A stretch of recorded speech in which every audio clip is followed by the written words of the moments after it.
Hi, my name is Drew Van Hengel with Nelson Nygaard, and today I'm recording a presentation on the Caltrans ATRC Counts Plus metric change in speed. Slow vehicle speeds are important because they significantly reduce the risk of severe injuries and fatalities in crashes, as the force of impact is directly related to speed. The faster a vehicle is traveling, the greater the potential damage in a collision. We know that traffic injuries and fatalities fall disproportionately on people walking and biking, and this has enormous public health and economic costs. Vehicles moving at slower speeds improve safety and increase comfort for people walking and gives more time for all people involved to react to unexpected conditions. This tool has 5 main outputs, and I'll go through them. The outputs include median speed, or the 50th percentile speed, which represents the speed at which half of observed vehicles are below and half of the observed vehicles are above. The 50th percentile speed represents the typical speed of the traffic stream. Assuming the traffic is distributed normally, the majority of vehicles will cluster around the median. The 85th and 95th percentile speeds are also outputs. The 85th percentile speed is a speed at which 85% of observed vehicles are traveling at or below. This percentile has been historically used in recommending and establishing regulatory speed limits based on the assumption that 85% of drivers are reasonable and prudent.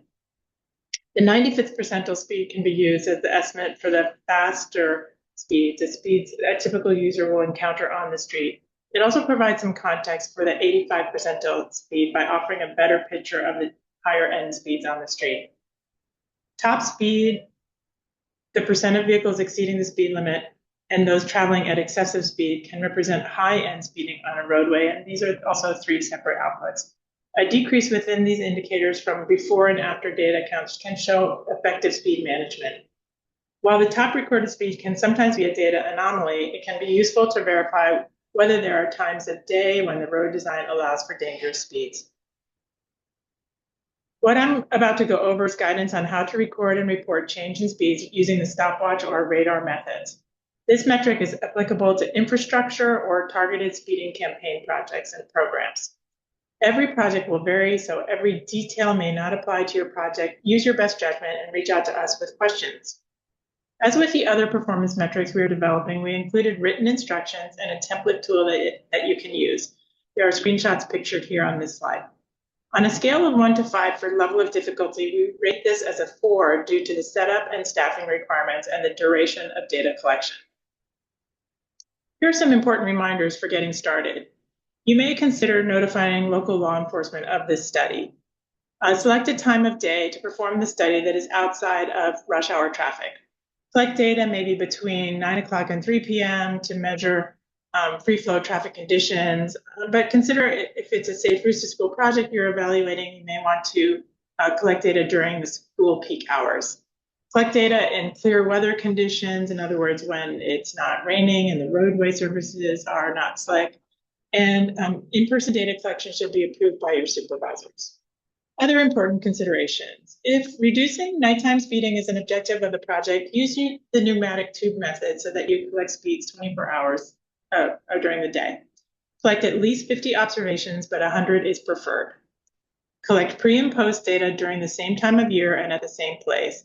And if possible, maintain the same coders for your both pre and post data collection events to reduce variability. Similarly, use the same tool for the pre and post data collection. If you use the stopwatch method for pre, use it in post, even if you do get new technology during the course of your project. I mentioned that we'll go over stopwatch and radar methods. Awardees may also record speed using pneumatic tubes, but we will not cover that training in detail here since you should work with a trained and qualified vendor or staff person to use that method. So first we'll go over the stopwatch method for measuring change in speed. The stopwatch method has a low startup cost and the collections can be performed by a single staff member. This method is time-based, meaning the data collector will note the time it takes vehicles to pass between 2 designated points on the road. The distance formula, which is speed equals distance divided by time, converts the recorded time into speed. We set up the Excel document to do the calculation. Consistency in performing the field data collection is the key to success for this spot speed method. A stopwatch or a cell phone with a stopwatch function that measures to the 10th of a second may be used. 100 observations is an ideal sample size, but 50 is the minimum, particularly for roads with low vehicle volumes. To prepare for data collection, you need to schedule a time. It could take about 4 hours to collect 100 observations. Again, it depends upon the traffic volumes. You need to select a location to observe along the study area with safety, visibility, and comfort in mind for you as the data collector. Ideally, choose a place with a wide shoulder or with a wide sidewalk and shade. You will also need to determine the study length for the start and stop timing locations. Our recommendations are based on the posted speed limit and range from 88 feet for 25-mile-per-hour streets to 264 feet for 40-mile-per-hour speeds. However, you should pick the study length that offers you the best visibility of the start and end timing points. You will record the actual distance that you select in the Excel data collection sheet, which calculates speed based on the distance you choose. In this field, you'll collect the data in this way. First, you'll start the stopwatch when the vehicle's front wheels cross over your designated point 1, which could be marked with a cone or a landmark on the edge of the street, and end the stopwatch when the vehicle's front wheels cross over point 2, which is the length of your study. Record the time elapsed in the field data collection form in seconds. You will transcribe the field data into the stopwatch tab of the data collection tool. Enter the number of seconds it takes each observed vehicle to pass from point 1 to point 2 in our provided data collection form.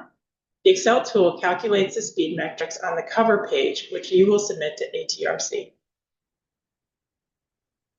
The second method for collecting speed data that we will illustrate for this webinar is the radar method. Before we get started, we want to recognize that we are using a shorthand for the data collection tool, and we're calling it the radar meter. Your tool of choice may be either radar, which uses radio waves to detect and track objects, or LiDAR, which uses laser beams for the same.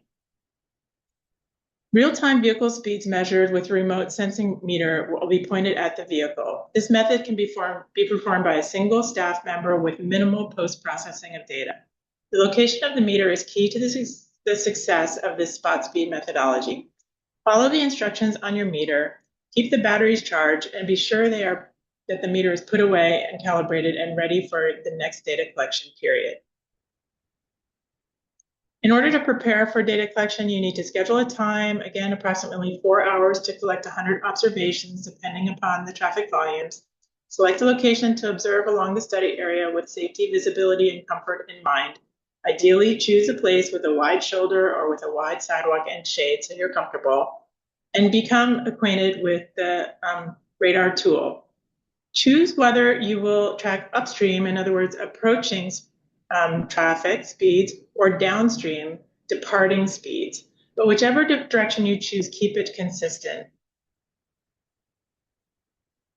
Record this observer is tracking downstream speeds.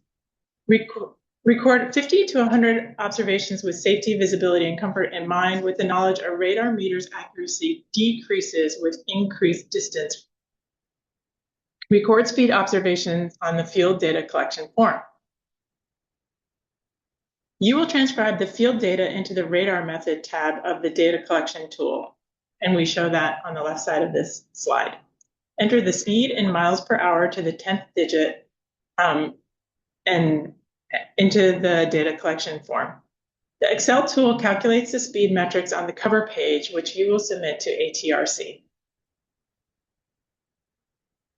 As we noted, there is another method for collecting speeds called the pneumatic tubes method. With this method, road tubes are installed in pairs, and they collect speed by vehicle type over a period of 1 or more days. Tubes are placed in travel lanes and connected to recording boxes, which are located on the side of the road. The recorder saves the time lapse in the front wheel as the front wheels roll over a set of tubes and records the speed into a bin, 1 mile per hour bins. The pneumatic road tube method requires specialized equipment and knowledge of how to maintain equipment.